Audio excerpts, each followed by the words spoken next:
guys, and welcome to part 2 of my 3-part series for Together We Can Create Change. It's part of my I Can Always platform. My name is Rubimba Makumbe and I am the founder of I Can Always.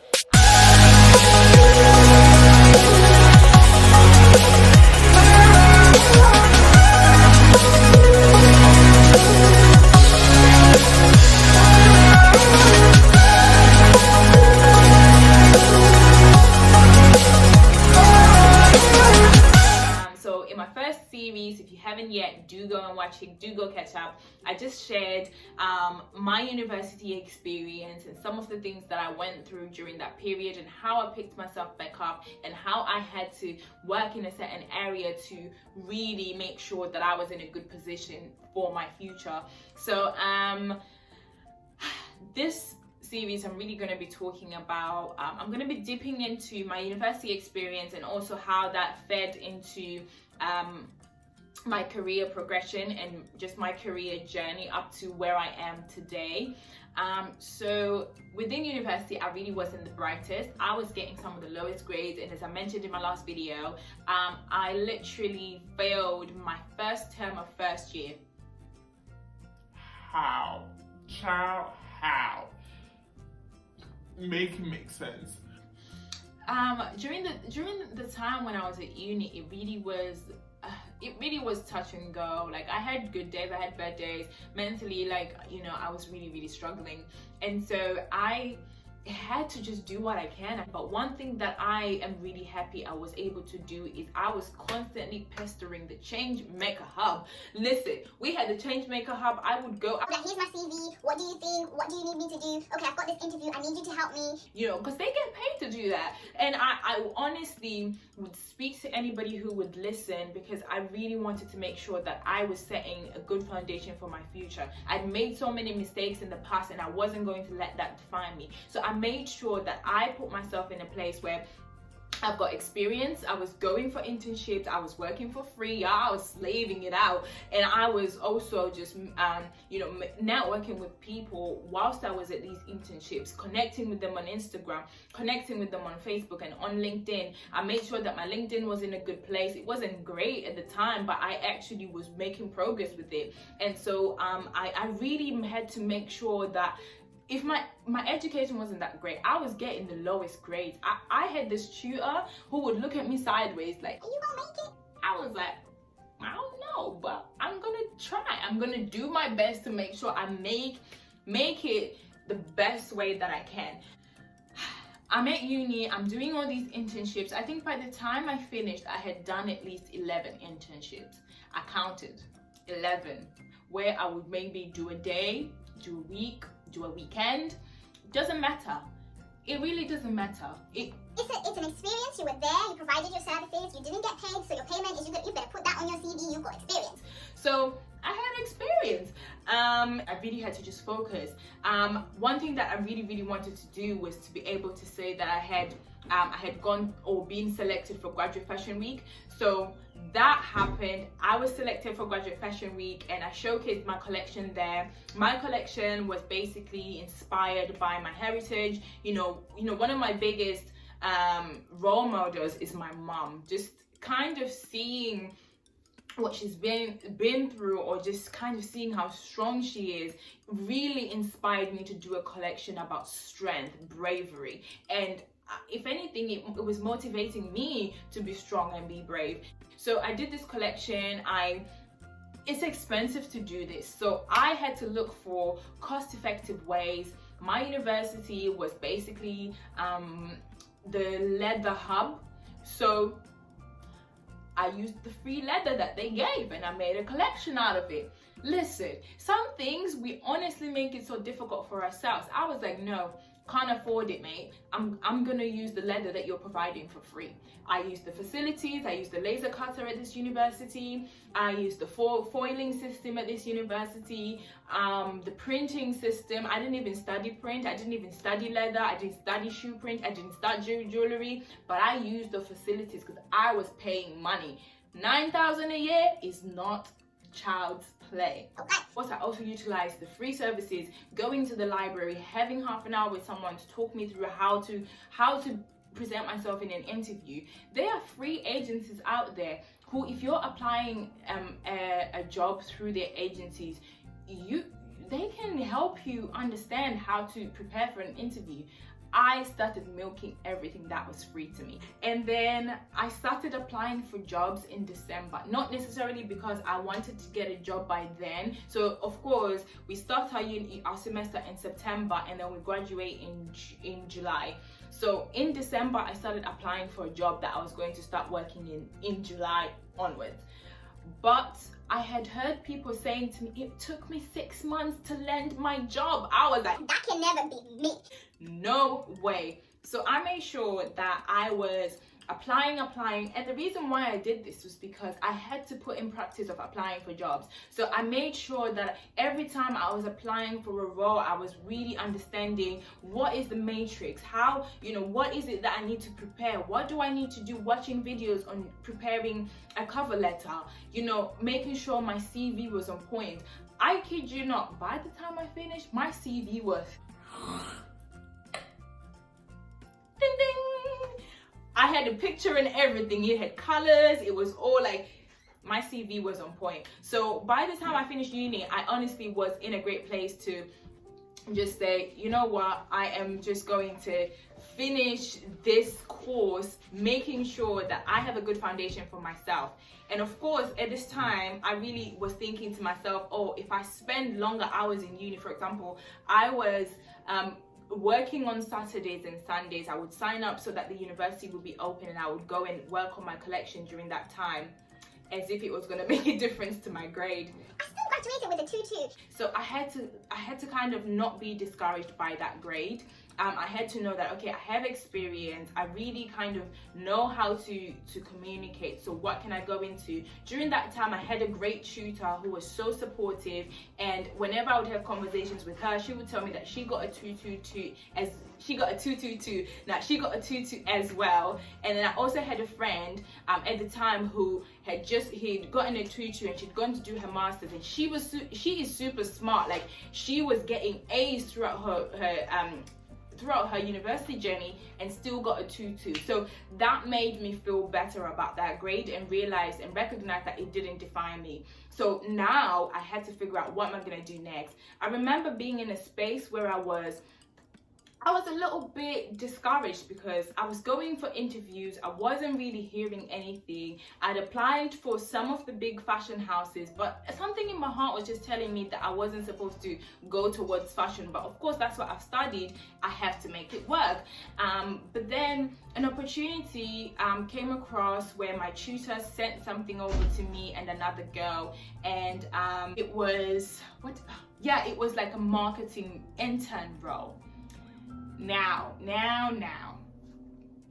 this marketing intern role, it was for a year.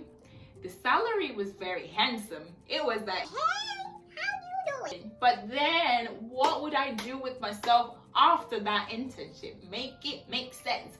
So I have this decision in my hands. What do I do? So I started seeking out for another company that I worked for. I had been doing an internship I had been working as almost like a freelance styling person during the Christmas period for TK Maxx. So I was going to uni in the evening. I would go to TK Maxx. I was working for like e-commerce side. I was doing the styling there, and I was like, okay, I could go back to TK Maxx. I'd already been trained. I know how to do the job. And again, the salary was very, very handsome. It was actually even more handsome than the internship. So then another opportunity came. One of my friends that had graduated before was working at New Look. She was an assistant designer at New Look. And so I was like, yo, sis, hook me up, innit? Hook me up with an internship, innit? Listen, you have to be bold enough to ask. If you don't ask, you don't get. I asked and I got. I worked there for 2 weeks, and then again, because I had presented myself well, I'd left an impression. When they started putting job roles out there. Because I'd been in the business, I'd had the training, I've met the people, they had good things to say. It was then I reached out and said, hey, like, I would like to apply for this role. I've done an internship with you in the last few weeks. And then, so it got to a point where it was like a cold week.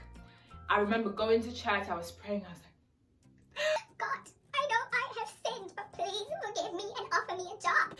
but it wasn't really like that deep. It was almost like I was just speaking to people and just kind of sharing and saying, I'm really struggling to find a job. To be fair, I hadn't even graduated at this point. It's just that I'd finished the course, I'd done Graduate Fashion Week, but then I was waiting for my graduation, but I still hadn't secured a job. And of course, I was a bit more nervous that it was going to take me longer because of my tutu. But then when I was speaking to people, they just kept saying to me, be patient, be patient. I remember just hearing God's voice clearly saying to me, don't apply for any jobs. And if you've read my blog, doesn't that sound familiar? Don't apply for any jobs. So I didn't at the time, like I really didn't. And so the stuff that I had applied for prior to this started coming back a few days after I'd made the decision not to apply for any more roles, because I was applying for like 5, 6 a day, literally. I applied for a lot of roles. So this week things started to come back. My tutor sent me this internship. I sent an email, sent my CV. I kid you not, within an hour I'd heard back from this internship. And then TK Maxx, they're saying, Yo, if you want, we want. Like, if you... So I had to really kind of think to myself, what is gonna give me a career progression? And I had to be bold. I had to be bold. And I took the internship. I went for the internship. You know, during that time as well, I just lost one of my brothers. And I was grieving from that. I remember postponing my interview for this internship because I just couldn't do it. They really understood. They really liked my CV, so I ended up going there. And you know, God always has a plan, and I saw this plan start to manifest, because within 6 months of me being in this internship, I then got a role as a junior trade marketing manager. And I basically was very instrumental to bringing a global brand into the UK. So this brand actually launched in Western Europe first. It was in Sweden. So I remember a week into me getting this role, they flew me out to Germany, and I was in Berlin, you know, really living my best life. I'm living my best life. Hey. And you wouldn't even think that's the girl that got a tutu. Listen. Hey. God was just so faithful, and it's like I had to take that big risk to be able to know that I could lose this job in 12 months. But whilst I was there, I had to hustle. And one of the biggest things for me was social media. I really started to introduce social media, and it was working out for me. And then as I started to grow in that role, I learned so many things. I was going to networking events, and after a while I learned so much about myself in that role. I learned so much about who I am and where I'm going. And also the stuff that people don't tell you, they don't tell you that you have to have people skills in the sense of dealing with conflicts, dealing with you know, different personalities, because I was in the hairdressing world, and the hairdressing world, everybody is low in a good way, but you also have to be able to know how to deal with conflict. And I really struggled because I'm super nice, you know, I respect my elders because that's the culture I was brought up in. But sometimes you really have to get your elbows out. You really have to be like, not today. Stop. And so I learned so much from that role. And then afterwards, I decided to leave. I decided to leave without a backup. And go and read it in my blog because it's going to be too much detail for me to get into. But when I left without a backup, I feel like God just blessed me so much. It honestly took me having faith to say, God, I'm leaving my life in your hands. Do what you will.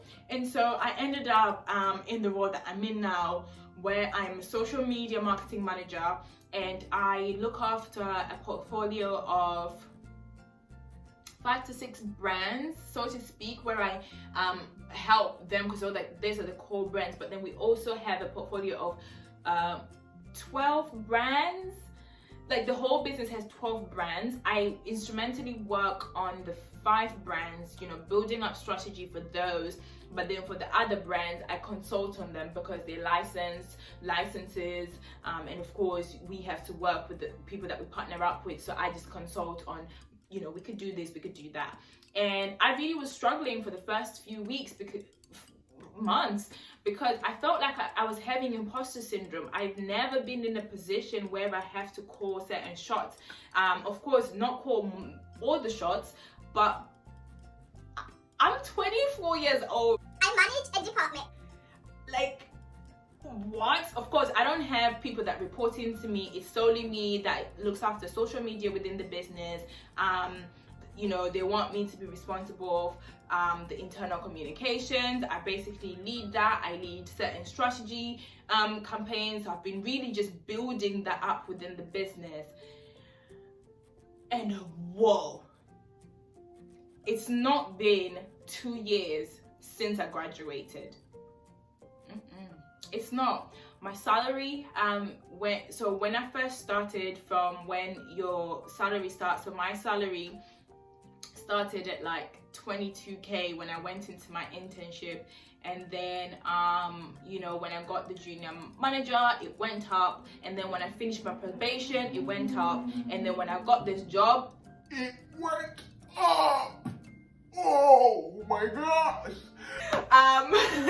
Yo, I'm still in debt, so don't take this as, oh yeah, she's balling. I'm not. But it's honestly, for somebody who has the past that I had, I think I really appreciate my circumstances or my situation or the job that I'm in. I feel so blessed. Oh my God.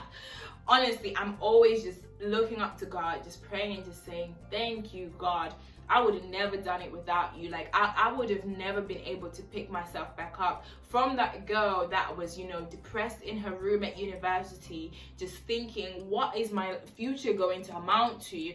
I see it now. You know, I feel like, you know, that is exactly what this platform is. If I can, so can you. There is no manual that just, you know, everybody has to follow, that every way, you know, because this has happened to me, because I have experienced this situation, I have experienced so many things. And as I said, my story, the one that I'm sharing with you today, is only 20%. Well, 10%, 20%. And so really and truly, just know that your life is not simply determined by what your past is, but instead what you're going to dictate it will become. So you have to be willing, and you have to be really get your elbows out and really start saying, okay, I'm not great in this area. Where do I get the resources? You never have to figure it out on your own. There are so many resources out there, and I definitely will be sharing some of those with you. That is just for me to say, hey, here's my story that I'm sharing with you today, but at the same time, there is more to this thing. You can become anything that you want to become. You can definitely excel at a very young age and be in senior positions at a very young age, despite what your university experience was. But it really starts with you setting a good foundation for yourself whilst you're in university, whilst you're in the place that you're in. You cannot just wake up one day and say, I want to get to this, without putting in the work. You have to put in the work, because nobody else is going to do it for you. You have to always pick yourself back up. Always have grace for yourself as well, because I think one thing that I learned was you know, it would have been easy for me to just say, you made a mistake yesterday, so you're always gonna make mistakes. No, I made a mistake today. Tomorrow, I'm gonna pick myself back up, and I'm gonna try make another better decision. Whether I mess it up or not, but I'm always gonna try every single day, and I'm going to put in the effort and hold myself accountable. A lot of the times we want other people to hold us accountable, but are you holding yourself accountable?